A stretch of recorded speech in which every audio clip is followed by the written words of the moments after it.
Muy buenos días, amigos. Francisco Antonio Méndez y el programa Economía y Mercado les saludan hoy viernes 29 de septiembre del 2023, 28 grados Celsius, aquí en La Julia, en el Distrito Nacional, y ya hoy es nuestro último día de este mes, el 9º mes del año, y entraríamos al 10º mes, octubre. Esperamos que el clima inmediatamente ya empiece a variar, a cambiar. Pero así están las cosas aquí en nuestro país. Bueno, hay informaciones internacionales interesantes, hay informaciones del ámbito local, lo acostumbrado, sigue el tema haitiano.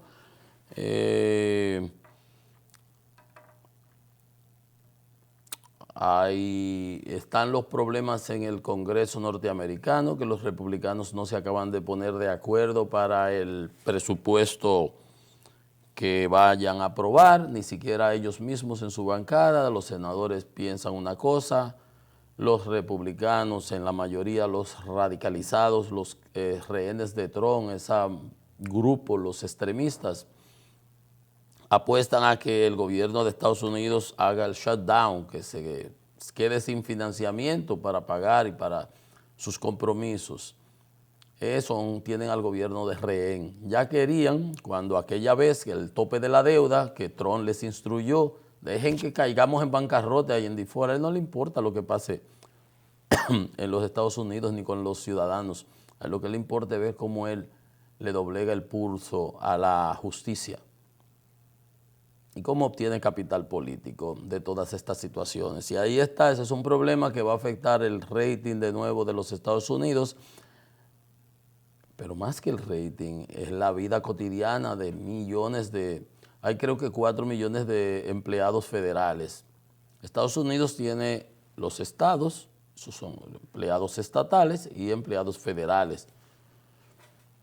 Y entonces esos estarían afectados, lo que tiene que ver con las aduanas, con el tráfico aéreo, seguridad, militares, museos, parques nacionales, un sinnúmero de instituciones, gente que trabaja para comer y allá todo es para pagar las facturas, los bills, como les dicen ellos, los bills, que son facturas. Entonces, es así, y eso está complicado. Ya. Bajó un poco el petróleo, ahorita entraremos porque fue un jalón que dio realmente el martes por ahí, y ayer bajó alrededor de unos 92, estuvo picándole tirando para los $95 el barril. Bien, ¿qué tenemos entonces en las primeras planas de nuestro periódico? El Listín Diario, nuestro decano, nos dice que una oleada de virus incide sobre nuestro país.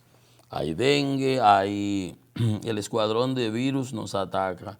Hay dengue, hay COVID, hay influenza, ya usted sabe, a cuidarnos. Abigail Mejía al Panteón Nacional de la Patria. Estudio describe violencia en las escuelas, usted ve. En estos días veíamos que un 20 y tantos por ciento, 23% se cambiaba por el asunto de las violencias en las escuelas. Un estudio que se había hecho en estos días recientes, y ahí está.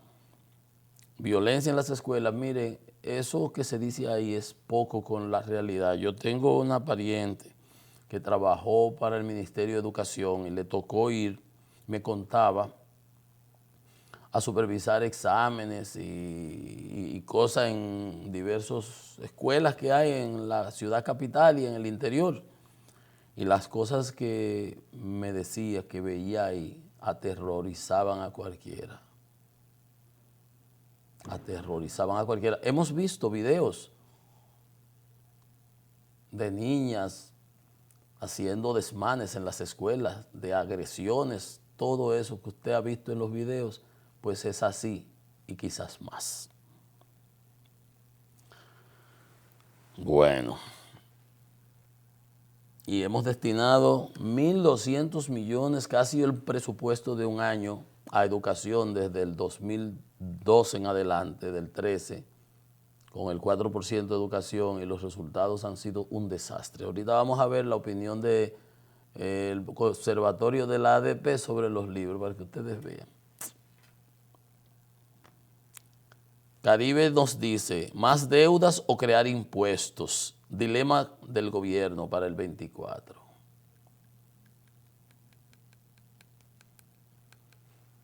No tenemos una presión tributaria adecuada, tenemos gastos por encima de los ingresos y entonces se genera un déficit y ese déficit lo han venido financiando los gobiernos tomando prestado. Y es como yo digo, como el cuento aquel de que el de atrás paga, Le vamos a dejar a nuestros hijos un país totalmente endeudado y cuando esto explote y anda por ahí diciendo nuestro amigo Jochi Vicente, el ministro de Hacienda, la sostenibilidad de la deuda y Valdés Albizu. Y yo digo por eso y alerto que todo es hasta un día. Mira China cómo está. Mira cómo están las inmobiliarias chinas que son gigantescas. Ya no pueden cubrir su compromiso. Yo por eso digo, todo es hasta un día. Y ahí es donde no debiéramos llegar. Mira cómo está Argentina. Entonces, deudas y deudas. Y entonces, ¿acaso las deudas no se pagan? Y cuando tienes que empezar a pagarlas, y eso va teniendo un crecimiento. Entonces, ese crecimiento del servicio de la deuda, ¿qué hace? Te reduce el ingreso disponible para otras actividades, gastos corrientes, inversión. Y un país que no invierte, que no renueva, que no le da mantenimiento a sus activos fijos, a los puentes, a las avenidas, a las carreteras, a los hospitales, a las escuelas, ¿qué? ¿Dónde llega? Se convierte como Cuba. Usted ve esas fotos de Cuba, de los edificios destruidos y todo, y usted las compara con Panamá, por ejemplo, que parece Miami, Brickell, en la zona de los centros financieros, o aquí, salga a la calle para que usted vea donde quiera un hoyo, construyendo torres, construyendo de todo. Y las mismas inversiones que han hecho los gobiernos que han pasado. Es así. El presidente Abinader consolida el liderazgo y va a la reelección por el PRM, que el domingo tienen sus primarias. Republicanos comienzan juicio político a Biden, ellos quieren igualarlo a Trump, delincuente de Trump. El Caribe publica especial sobre cuidados del corazón. Río Masacre, ni desvío ni trasvase, es derivación. Alguien dice aquí. Bueno, ese canal, y se inicia la prueba de bombeo en el canal de la Vigía. Ese es el que el gobierno tiene aguas arriba para enfrentar la situación y darle agua. Hay unas opiniones, dependen de los agricultores en Montecristi, que dicen que están fuñidos con una u otra salida. Ahorita lo comentamos. Los puentes peatonales se convierten en hogares de indigentes. Haitianos salen en masa a su país.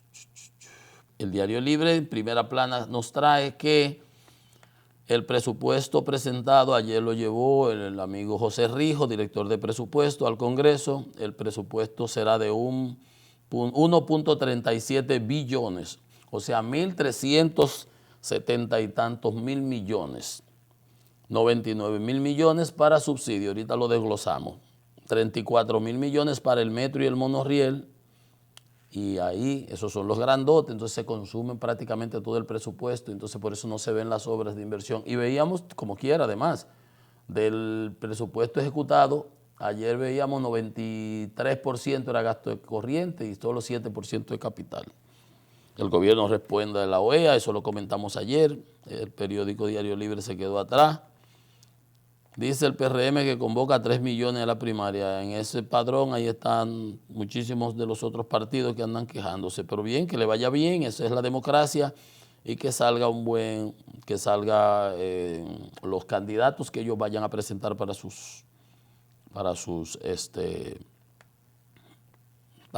las elecciones que vienen. Una investigación, lo que les decía ahorita, del Instituto Dominicano de Evaluación e Investigación de la Calidad Educativa. Dios, cuánto nombre. Alta prevalencia de violencia entre los estudiantes. El 42% de los alumnos de las escuelas públicas recurre a la violencia verbal todo el tiempo. Violencia verbal.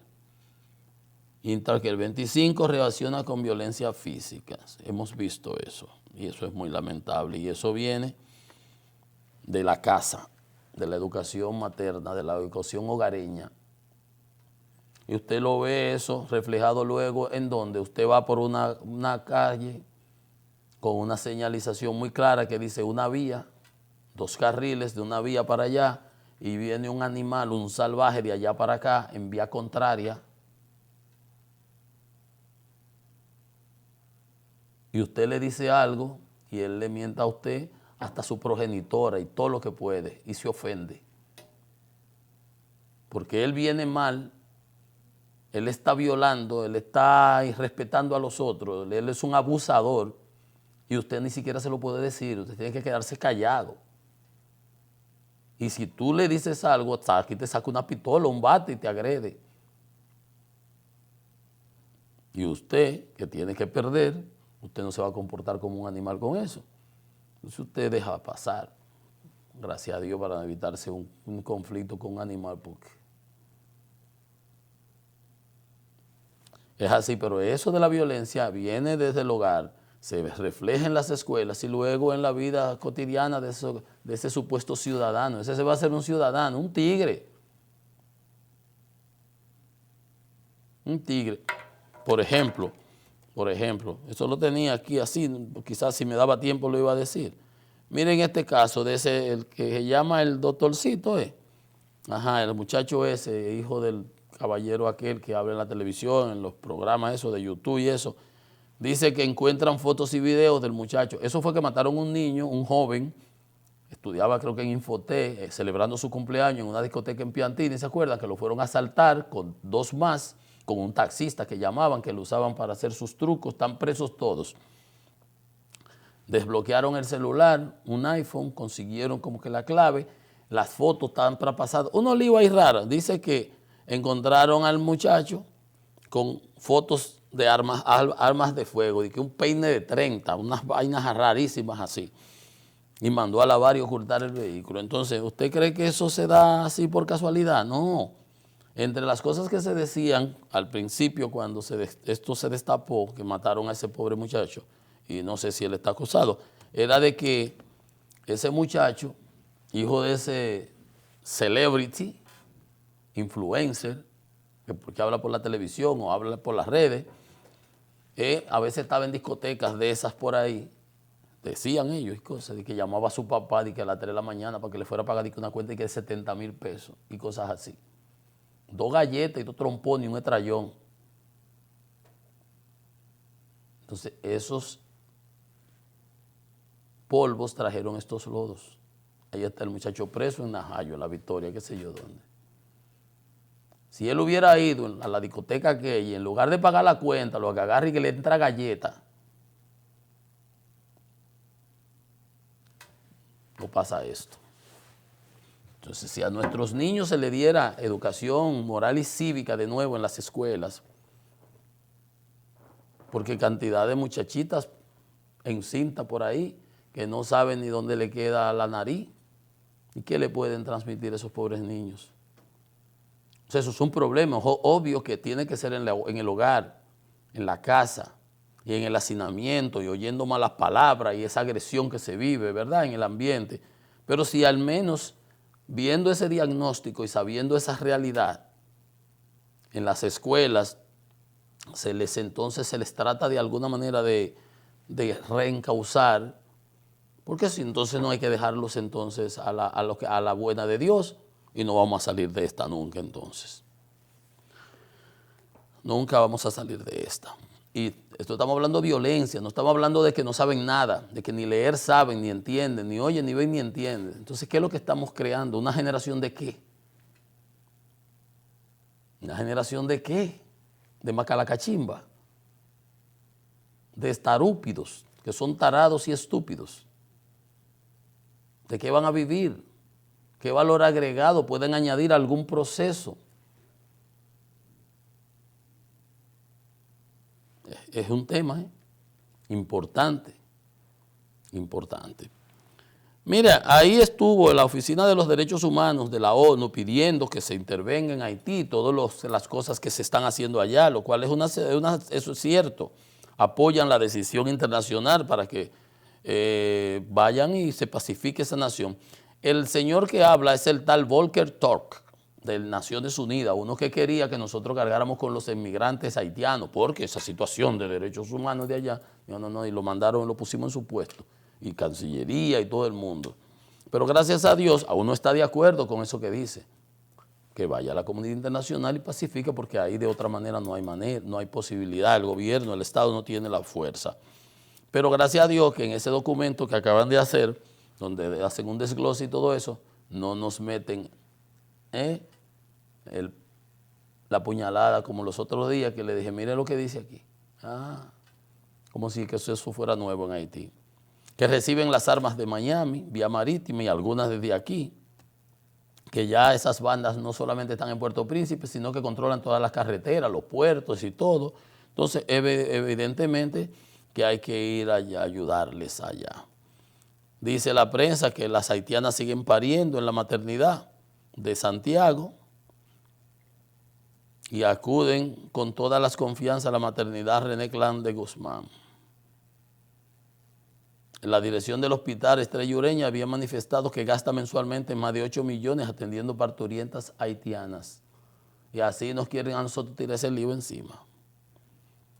Dice, de cada 20 niños que nacen en la maternidad René Clan de Guzmán, 15 son de madres haitianas. Entonces, ¿a dónde que vamos a llegar con esto? 20, 15 haitianas, 3/4 partes. Al menos los niños son registrados en el libro de extranjería. Pero si nos lleváramos de la CIDH, de la Comisión Interamericana de los Derechos Humanos, y por ahí leía a Rosario Espinal escribiendo que esos hay que darle documentación, fueran dominicanos. Ya es más, en los Estados Unidos se están planteando eliminar el jus solis. En Estados Unidos el que nace allá es americano, tiene derecho a la ciudadanía por haber nacido allá, por derecho a la tierra. Haití no, Haití tiene el derecho a la sangre. Para ser haitiano hay que ser descendiente de haitiano, hijo de haitiano. Por eso es que cuando nos vienen a hablar disparate aquí, Paveliza, Juan Bolívar, Lozano y todo ese grupo de pro-haitianos, nosotros le decimos, pero el artículo 11 de la Constitución haitiana dice que todo hijo de haitiano es haitiano, como todo hijo de dominicano es dominicano. Porque ahora nosotros desde el 10 para acá, la Constitución que auspició el presidente Fernández, tenemos el jus sanguini. Y es por lo menos, si esa sentencia, la 168.13, establece un límite al menos jurídico, gracias a Dios, porque físico no lo tenemos. Míralo ahí, como están de 20 partos en la maternidad René Clan de Guzmán, 15 haitianas. En Higüey, en el extremo este de la isla, equidistante totalmente de Haití, de la frontera. 12 partos, 11 eran haitianas. Entonces, ¿hay o no hay una invasión de vientre? La hay, aunque esos enjundiosos científicos y sociales no lo quieran reconocer. Pero la verdad es esa. La verdad es esa. Entonces le decía que dicen los agricultores de Manzanillo que aún sin la intervención del río Masacre, ellos están teniendo problemas allá llegando a Montecristi, porque como 4 kilómetros antes ya ahí lo que se percibe el agua es salobre. Entonces, dice que sin completarse las intervenciones del desvío del lado haitiano, del lado dominicano, el río está prácticamente muerto, dice el señor Bejarán de la Asociación de Ganaderos y Agricultores de Manzanillo. Para que ustedes vean cuál es la realidad. Dice, si se sustrae agua del canal haitiano como del dominicano, estaríamos manejando allá para esa zona de Manzanillo, Montecristi, no agua dulce, sino agua salada. El agua del mar se metería la verdad. Entonces, cuando se trabaja en esa zona ya lo que se encuentra es agua salada, 4 kilómetros río arriba. ya que las aguas salinas del Atlántico han penetrado por la desaparición del caudal, pues si no hay agua que empuje, pues la del mar viene y se mete. Entonces, dicen ellos que el río está bloqueado por el muro fronterizo, además que construyeron el muro y no permiten por razones de seguridad que se tome agua de ahí. Y él explica que era lo que yo también decía aquí, cuando planteo aquello de que y después del canal, ¿qué? Después del canal, ¿qué? Vamos a seguir que de 20 hay partos en la maternidad, si 15 sean haitianas, que de 12 partos allá en Higüey, en la maternidad la Virgen de que yo queda la Altagracia, 11 sean haitianas, que tenemos la frontera blindada y los haitianos pasando como perros por su casa. Vamos a seguir en eso. Que nos vamos a departir el canal. Mira lo que dice él, ya sin intervención siquiera, sin que le saquen el agua, los haitianos y esta parte, ya ellos allá están teniendo más de 70, ahí les digo, 70 agricultores, 76. Entonces, esa es una situación que está afectando a todos los productores, ganaderos, agrícolas de la zona. Entonces ellos proponen que se reforeste el canal. Digo, el canal no, el afluente. El río, reforeste toda la cuenca, que se le están comiendo hasta los haitianos del lado de ellos. Entonces yo creo que aquí, cuando lleguemos, tenemos que llegar a un acuerdo. Porque el punto aquí ha sido, no es que los haitianos no usen el agua del río, es que la decisión de construir ese canal fue unilateral. Y ellos se excusan. Ahí vi un tuit que ya el difunto Orlando Jorge Mera, que era ministro de Medio Ambiente, cuando se firmó aquella declaración, la República Dominicana conocía detalles. No voy a comentar nada de eso porque fue extenso lo que vi y no tuve tiempo de procesarlo, analizarlo, pensarlo bien, pero cuando yo a veces le digo que eso se trajo de un día para otro, eso se sabía que se estaba construyendo, había estado en la prensa mucho antes y lo habíamos visto, y eso es desde el 21. Entonces también que llama a casualidad que cuando el presidente anuncia su reelección en San Cristóbal, que la iba a reanunciar en Nueva York, que después iba para Pedernales, no, que iba a ser en Pedernales, cuando era en agosto, explotó la cosa de San Cristóbal con los 30 y pico de muertos, ¿se recuerdan? Y lo anunció, se suspendió todo. Y él dijo desde Nueva York que iba para la reelección. No hubo discurso ni nada de eso. Sacan el tema ese del bendito canal, que ya se le había pedido que lo detuvieran y todo eso, pero entonces se arma todo este alboroto. Digo, por eso que a veces digo, aquí se jugaron a las dos cosas. Que las autoridades tenían informaciones de inteligencia, tenían informaciones al respecto, entonces tampoco es para querer meterle a uno los dedos en los ojos y querer decir que el que no está aplaudiendo a las decisiones del gobierno es más, es menos o es lo que sea. No. El presidente sí tiene que caminar clarito sobre el tema porque ha cometido muchas cosas y tiene mucha gente que lo rodean que son pro haitianos. Entonces, eso es lo que debe hacerse, que después de esto salga algo positivo para que preservemos ese río.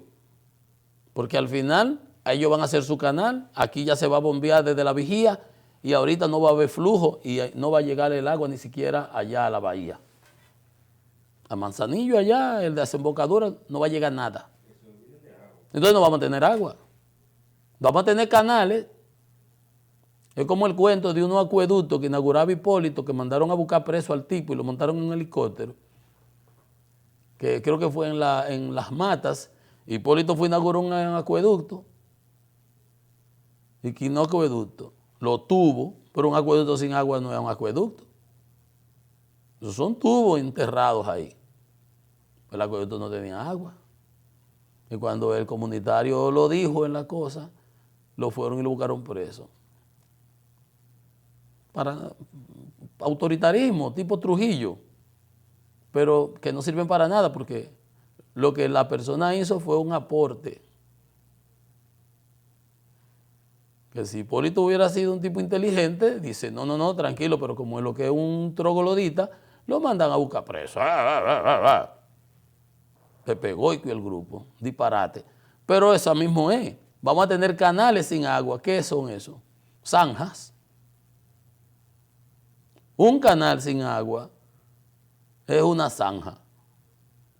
Entonces, que cuando venga la lluvia, entonces eso se va a inundar y va a llevar agua donde no iba para inundar entonces. Peor aún. ¿Usted te entiende? Pues por eso canal va a llegar agua para allá, pero nada más van a llegar agua de escorrentías. Súbita, una inundación, mira lo que pasó en Libia, pueblos enteros inundados, ahí se explotaron 2 presas, claro.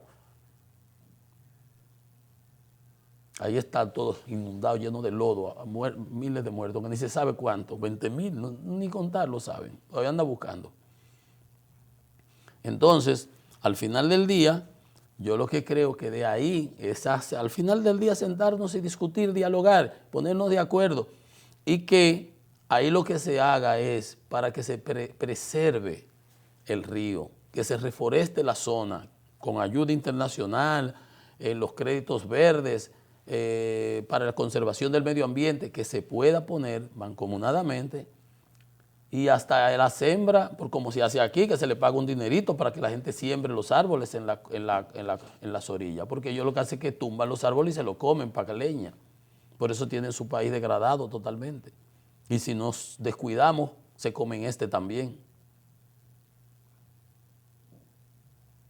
Como langostas. Entonces, esa es la situación.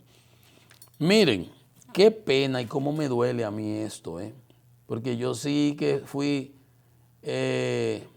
no se puede decir que limpiasaco, porque yo al tipo ni lo conozco, ni siquiera he ido por ahí, ni siquiera he ido ¿verdad?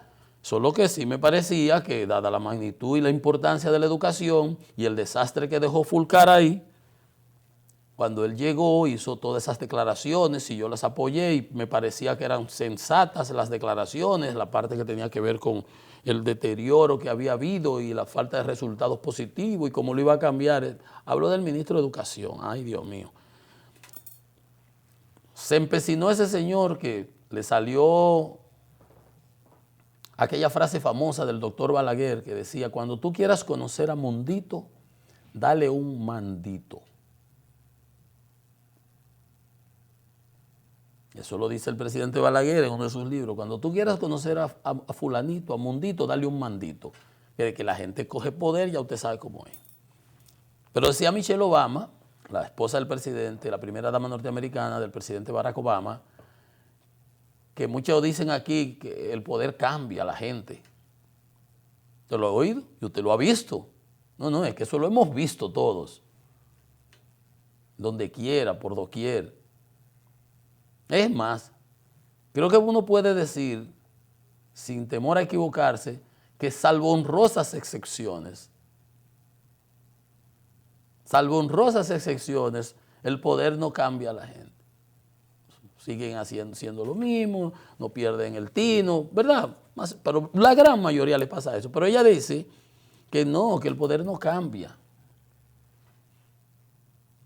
Interesante el detalle, sino que el poder lo debiliza, lo presenta en su realidad, le saca el cobre. Le salió el cobre, como dicen. Esa es que no es que te cambia, es que tú eres así, lo único que te lo permite ya el poder, entonces mostrarte tal como eres. Entonces, eso le pasa, en mi opinión, al señor ministro. Al resultado, ser un troglodita, impositor, impone las cosas, no le hace caso a más nadie. Entonces, con el caso de los libros, 1.200 millones. Los otros días decían los editores que era como que más. El lío de los errores, que lo van a corregir. Cuando él dice eso, es como si estuviera hablando con zapateros o sin desmeritar a los zapateros, o con tabalarteros, o con carniceros por ahí que no saben nada. ¿Cómo lo vas a corregir unos libros que ya están impresos? ¿Cómo? Los digitales, por supuesto que esos se pueden corregir, pues yo lo corrijo aquí en la computadora. Pero ¿y los impresos? ¿Cómo es que lo vas a corregir? Sí, porque sale con unas declaraciones como si estuviera hablando con estúpidos. Entonces, el Observatorio Educativo de la Asociación Dominicana de Profesores, de la ADP, hizo un estudio. El presidente del observatorio dice, criticó la labor realizada por el Ministerio de Educación para dotar de nuevos libros. La ADP halló 600 errores solo en un libro de matemáticas. 600 errores. ¿Usted está oyendo? 600 errores. Y dice que el ministro le mintió al país al alegar que los textos serían realizados por su institución. Se lo dieron a las universidades. Él tiene universidad. Dice ese estudio del observatorio de la ADP, de la Asociación de Maestros, de Profesores, que en los últimos 3 años no ha habido ningún cambio en la educación. Un alto nivel de impericia. ¿Usted está oyendo? O sea, elogiando, inventando, tirando pata voladora. Habían pasado 10 años con los mismos libros en las escuelas, se retenían los avances en materia de aprendizaje y al señor le dio con que había que cambiarlo. Una decisión sin base del ministro Hernández de cambiarlos. Y en el 21 el gobierno adquirió 9 millones de libros actualizados en el 21 y él llegó y dijo, no, esto no va. Y aprobado. Ahora llegó este señor que no, que hay que cambiarlo. El país se gastó 2.132 millones en hacer 9 millones de libros en el 21. Y este señor, violando la ley de contrataciones públicas, dice la ADP, yo estoy leyendo, yo no estoy diciendo, yo no soy que estoy afirmando eso, inclusive violando la ley del libro, que te dice que no pueden cambiarse por un periodo menor de 4 años, el tipo llegó y dijo, es a pensionarme que voy. Como dicen los tigres en la calle. ¿Será? Porque explícame.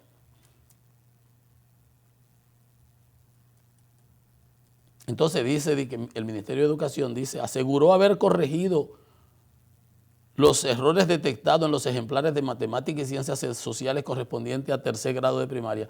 ¿Cómo se corrige un libro que tiene 600 errores y 700 y 800, coma, palabras que deben empezar en mayúscula, horrores ortográficos, no errores, no, horrores. Entonces, no, hombre, se quieren reír de uno en la cara. Entonces, yo pienso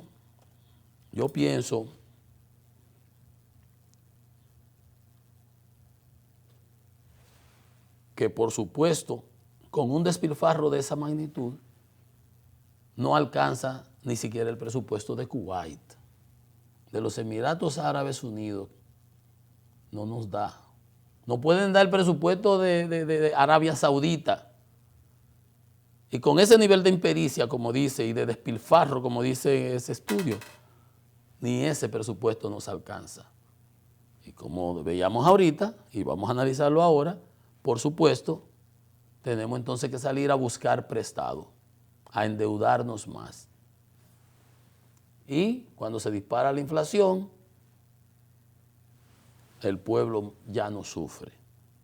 Y el que metió a uno en este lío, muy campante por ahí, porque aquí no hay consecuencias para nada. No hay consecuencias para nada.